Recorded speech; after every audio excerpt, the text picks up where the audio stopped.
یو ضروری خبر ستاسو په خدمت کې عرض کوم که بد یې ونه ګڼئ نو څه داسې خلک دي چې هغوی روژه خو نیسي خو ټوله ورځ ګیمونه کوي د تاش پتې ورسره وي او ناست وي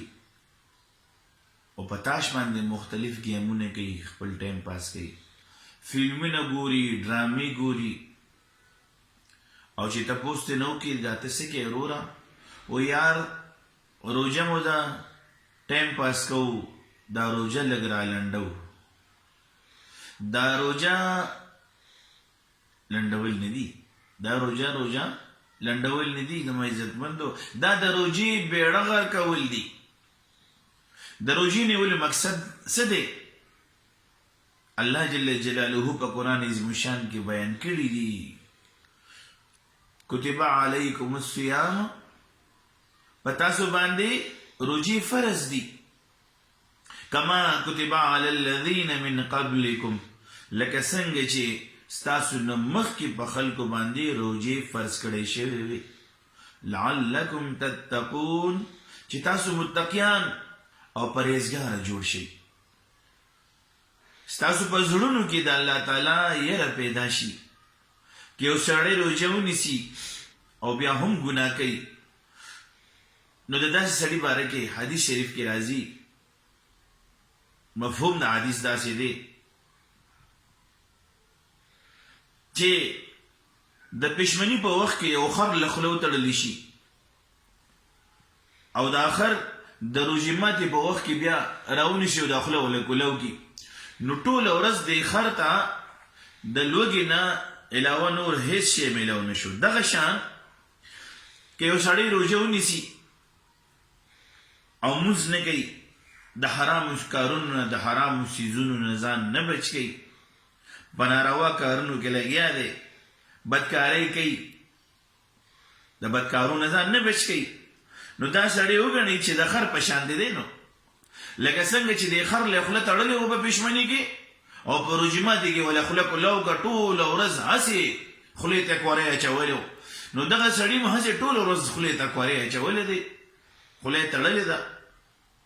او د روژې ماتې په وخت کې خوله کولاو شوه نو ده ته د لوږې نه بغیر نور هیڅ شی میلاو نه شو زما عزتمندو د روژې مقصد خو دا دی چې زمونږ تعلق د خپل لوی الله سره جوړ شي زمونږ الله خوشحاله شي زمونږ رب راضي شي بنده په یو بنده کمره کې یو سړی ناست دی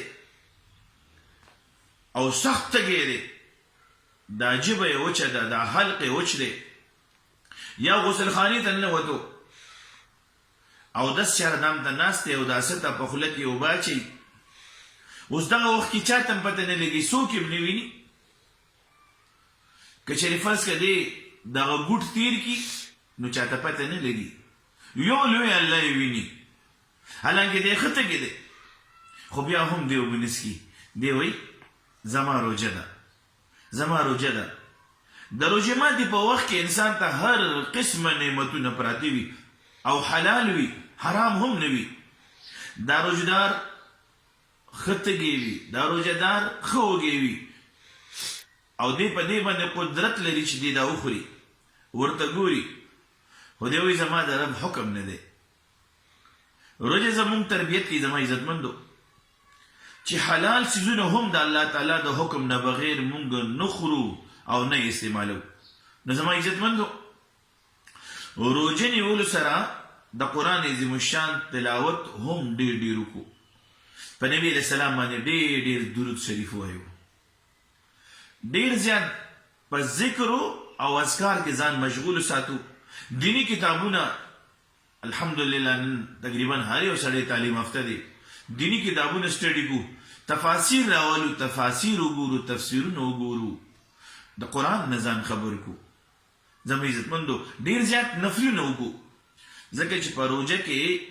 د نفلو قیمت الله جل جلاله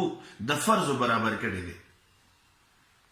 دومره لوی مرتبه ده د نفلونو او دغه شان زما عزتمندو د زندګۍ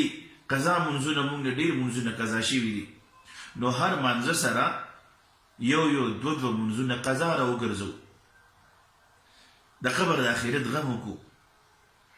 هر چا سره د خیر ښېګړې معاملې وکړو، زړه د هر قسمه بغض نه او د حسد نه او د کینې نه پاک کړو، دا ژبه د غیبت نه او د پردۍ چغلۍ نه بنده وساتو، په دې غوږونو هغه څیز وانه اورو چې ناروا دی، په دې سترګو هغه څیز ته ونه ګورو چې حرام دي، په دې ذهن کې غلط سوچونه غلط فکرونه درانه ولو، خپل لوی الله سره تعلق جوړ کړو. دا روژه داسې یو میاشت الله جل جلاله موږ له راکړې ده چې په دې روژه کې الله جل جلاله د خلکو زندګۍ الله پاک بدلوي. خو که چېرې د انسان نیت وکړي دا یو پریکټس دی د آینده 11 میاشتو دپاره چې په دې روژه کې د ځان پابند کړو، د 15 وخته لمونځونو ذکر تلاوت د عبادت د حرامو کارونو ځان کنټرول کو، انشاءالله الله جل جلاله د پوره 11 میاشتې هم ستا دغه شانتې تېرې کړي. او که نه داسې نه وي چې مونږ ټوله شپه په ګیمونو کې، نن سبا یو عجیبه ماحول جوړ شوی د شپې ګیمونه کوي، دا ځوانان د کرکټ میچونه والیبال میچونه سم ستړي شي خواران، او بیا ټول ورځ دي الا ماشاءالله بعضې ملګري پکې داسې دي الحمدلله چې مازه ټایم نه راپاسي،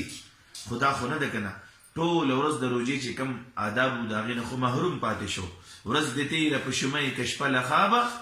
خدای به کله یادوي خانه خرابه. الله جل جلاله زموږ ستاسو حفاظت وکړي.